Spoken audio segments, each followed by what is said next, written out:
presented by Bihari Music. DJ Rajesh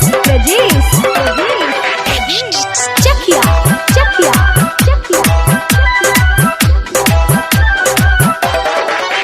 प्यारी हमारा से सीमावा कैलाश दोसरा के बहिया धैलाश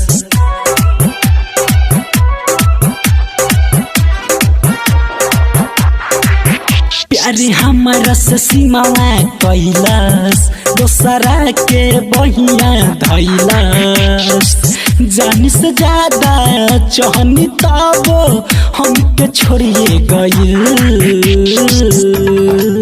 हमारा सीमावा बेवफा हो गइल हमारा सीमावा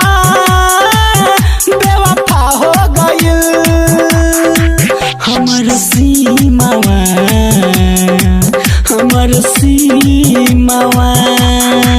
हमारा सीमावा बेवफा हो गइल हमारा सीमावा बेवफा हो गइल DJ Rajesh Chakia अरे गुलाब के साथे काटा दे दहलू प्यार में हमरा के तू दगा दे दहलू का हमरा से गलती भइल रहे कि इतना बड़ा हमरा के तू साजा दे दहलू। Recording by Bihari Music Digital Recording Studio Chakia.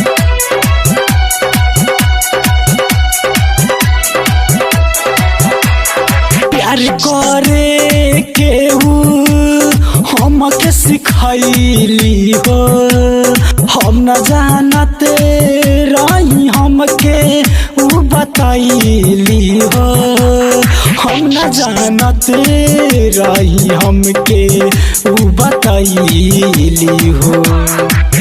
जब रहे न दिलावा में प्यार हो कैलू काहे इजहार हो दिलस रुआई हमारा केहू जब से दगा दे गइल हमारा सीमावा बेवफा हो गइल हमारा सीमावा बेवफा हो गइल DJ Rajesh Chakia सोचा था दिल में बसाएंगे हम मंजिल की जैसे सजाएंगे हम तू तो निकली बेवफा यारा मरते दम तक ना तुझे भुलाएंगे हम।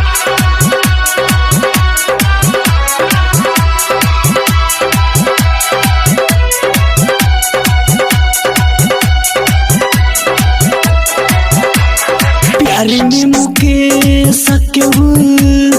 बहुत रोवाइली हो न जाने कौन मजा उ सहलस में पाइली हो